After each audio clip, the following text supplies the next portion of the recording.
Greetings, all. Welcome to Aquarian Diary. I'm your host, John Irving. It is August 4th, 2025. Since I'm on a bit of a roll here in terms of expressing some of my pet peeves with respect to the spiritual community and broad-based spiritual thinking or spiritual zeitgeist, here's another one that has long irked me, always pretty much, which is this. I've never understood or felt right about how some people put a price on their purported important spiritual knowledge or wisdom that is only accessible to people with a large amount of disposable income. Now, this doesn't happen a lot, but it happens enough that we've all seen it, where you see very steep prices to access certain kinds of content, which presumably would be valuable or very important to convey to humanity. Now, some of these people actually claim to be channeling higher sources who provide them with this information. And I've always wondered, why would they restrict or limit access to this knowledge or wisdom? A, if it was spiritual, and B, if it was important, to only a small subset of fairly well-heeled people. It doesn't make sense to me.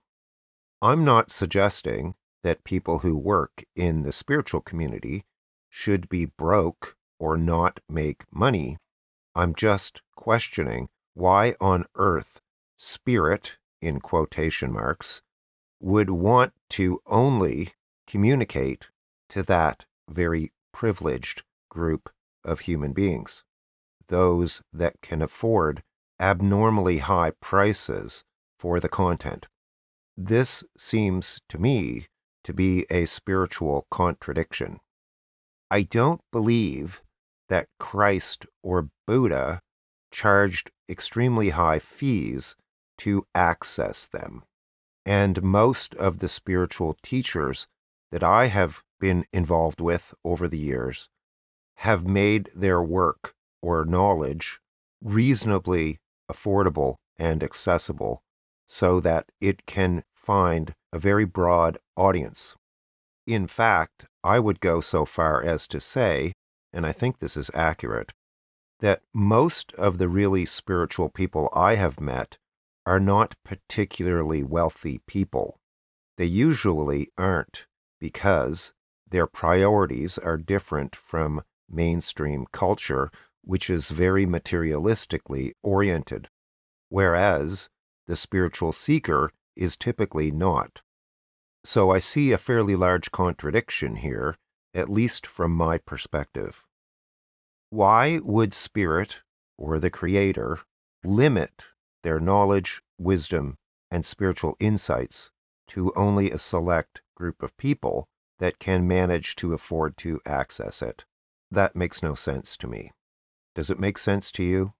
What's the justification for this? What's the necessity of it? It seems innately wrong and inherently suspect to me. I don't think the Creator judges us based on how much money we have. And let's face it, the vast, vast majority of humanity is not materially rich at all. What do you think? For more detail, check the episode description for other episodes that are related or that I mentioned. And if you're interested in a reading with me, I'll put a link to that as well. Many sincere thanks to everyone who supports me, especially my YouTube members and astrology clients. Thank you very much. Take care, all the best, and I'll talk to you again soon. Bye for now.